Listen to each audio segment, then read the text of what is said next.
Alright, I'm going to show you how we use rabbit manure to put our seed starts in. So after they've sprouted and gotten their true leaves, we mix them with some potting mix and rabbit manure. So we'll show you how we do it. The kids like to put buckets under the rabbit cages to try to collect the manure so we don't have to shovel it up. Rabbits tend to poop in one spot, so if you can figure out what spot they poop in, it's actually pretty easy to collect the manure. This mama is probably gonna have babies today or maybe tomorrow. She's made her nest and we're excited to see those babies. Okay, so the things that I've got here ready to set up and ready to use, we've got kind of the seed tray that we'll mix up the old potting soil with some water and the rabbit manure to recondition that. We've got our plant starts, of course.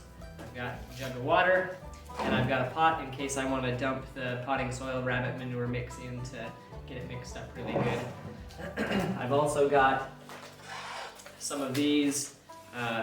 These are those flexible pots, I guess. They're more like little bags. I bought some of these for the school where I work last year, and I liked them well enough that I went and bought some more for myself. So these I like. I bought those on Amazon.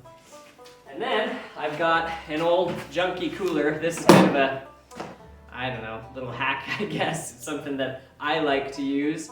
It's somewhat unconventional. Part of it is that I like to reuse stuff and I hate to see something that's usable go to the dump. I try to not abuse that though because it annoys my wife. So anyways, I try not to keep too much junk unless I'm actively using it. But the reason that I have the cooler is it fits the little pot bags into the cooler really nicely, and then I can water into there and I can easily move them around, and the water's not going to get all over, you know, if I've got them inside my house in a south-facing window, for example, I'm not going to get water and dirt all over the place. So I kind of like this cooler because it fits these so perfectly, and then I can move the plants around easily when I'm ready to move them into the greenhouse and harden them off and things like that. So anyways, if you've got an old cooler, you know, one of the Rubbermaid totes would work probably in a similar way. So yeah, that's what that's for. All right, we planted these a few weeks ago. You can see the tomatoes are looking good. They've got lots of good true leaves on them. These are a couple of, let's see, move those around. These ones right here are pepper starts. They come up a little bit later and slower than the tomatoes do, but we're gonna start replanting them. I probably will leave those peppers in these for a little bit longer until they develop a little bit more root structure. There's some potting mix that we need to recondition, add some moisture, and then there's our rabbit manure we'll get in there.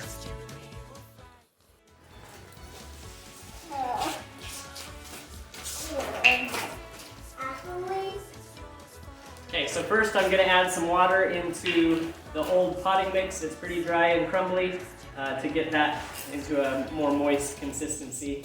I want it wet enough that it sticks together, but not so wet that if I squeeze it, it drips water out. So I'm going to kind of moisten that up first, then we'll add in the rabbit manure to get that mixed in good.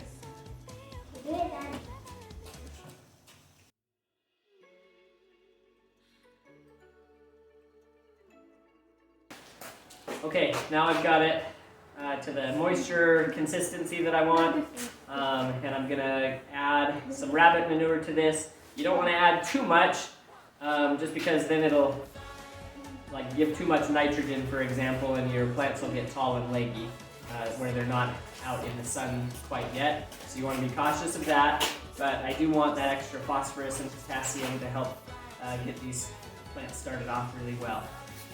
So I'm going to add probably about 15% rabbit manure to 85% potting soil. So I'll I'll go ahead and start doing that, and then we'll dump it into the big bucket.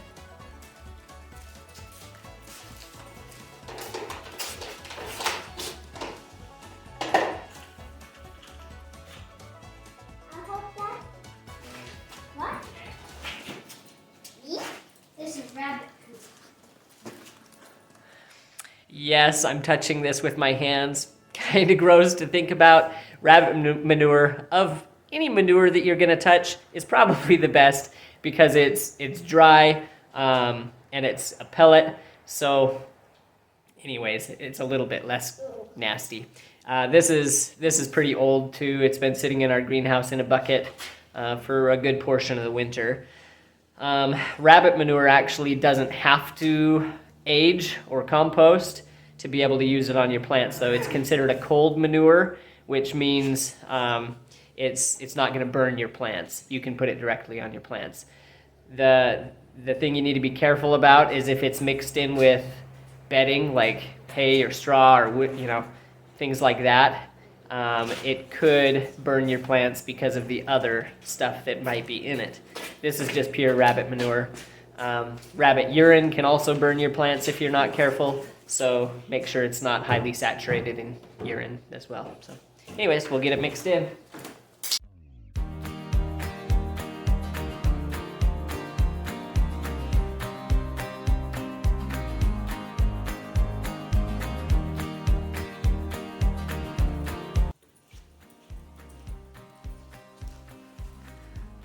Okay, this one had 2 that grew. I must have accidentally put 2 seeds in there.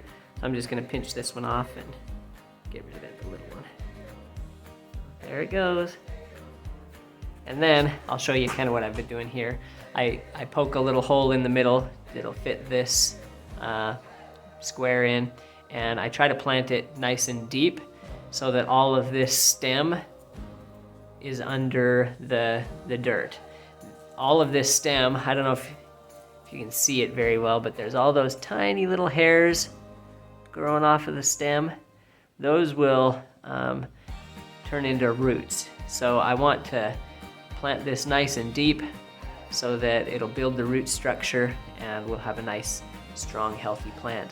That also helps keep the tomatoes from getting leggy, which is tall and skinny, scrawny. Anyways, so I'll keep working on it. I forgot to mention, you also want to keep the leaves above the dirt level. If you are going to plant deeper than the leaves, which oftentimes when I put these in the ground in the greenhouse, I will plant them even deeper to get more roots from the stem.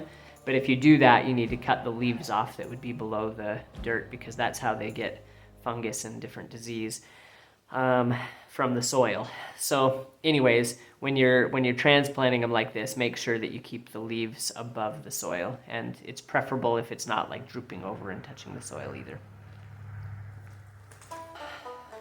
Okay, I'm getting ready to label the tomato plants. So what I do is I just write the variety of tomato on there. I do a few per row, I guess, or column, and then once I rip the duct tape off, I just snip them apart.